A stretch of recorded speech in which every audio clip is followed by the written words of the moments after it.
Elle jouait une mère juive dans Le Dernier des Juifs, elle joue une mère juive dans La vie de ma mère, c'est Agnès Jaoui, notre héroïne. Maman? Fils. Oh, tu es contente de moi, je suis contente. Comment t'es sortie là? Par la porte, figure-toi. Tu devrais essayer. Allez, chérie, danse avec ta maman. Je savais pas quoi faire. Là, ça va, c'est gérable. Mais tu sais comment ça se termine parfois. La vie de ma mère, c'est l'histoire d'un couple. Le fils, la mère, le jeune homme, il est joué par William Lebguil, il est fleuriste, et quand le téléphone sonne pour lui dire que sa mère est chez sa grand-mère, c'est pas une bonne nouvelle, il est obligé de tout lâcher et de voler au secours de Judith. Pourquoi? Parce que Judith, Agnès Jaoui, donc, sa chère maman, est bipolaire et qu'elle lui pourrit la vie depuis toujours. Et puis je fais ce que je veux. Merde. Bah non, justement, tu fais pas ce que tu veux étant donné que c'est moi qui paye pour toi. Oui, et bah justement, laisse-moi m'occuper de mon argent, tranquille, hein. Et puis arrête de m'emmerder. Moi, j'ai pas demandé à ce que tu sois sur mon dos tout le temps, hein. Moi non plus, j'ai rien demandé, je t'assure.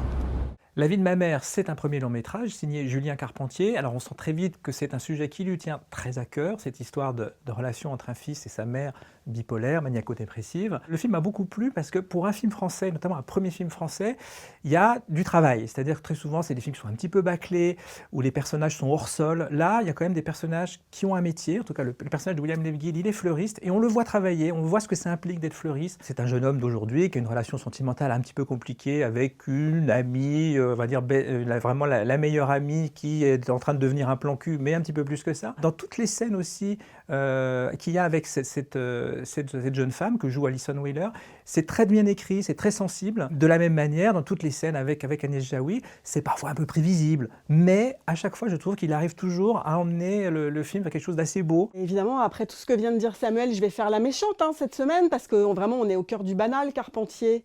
C'est-à-dire que c'est tout ce qu'on peut attendre d'un film français, et j'allais presque dire d'un téléfilm français. C'est-à-dire que l'arc dramatique, avec voilà, où on voyage de crise en crise, où le personnage de la mère est commodément maniaque selon les besoins du scénario. Il y a tous ces trucs attendus, de la réconciliation prévisible depuis la première seconde. Et c'est vrai que ça manque énormément d'ambition formelle, de cinéma. Alors William Lebguil, il est très bien. Moi, j'ai beaucoup de réserves sur le personnage d'Agnès Jaoui, encore une fois. Elle en joue presque faux, Agnès Jaoui, moi je trouve. Ça m'a beaucoup dérangée dans le film, parce que je crois jamais tellement en fait à sa maladie.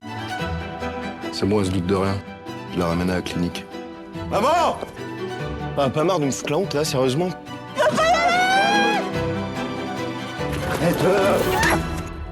Désolée.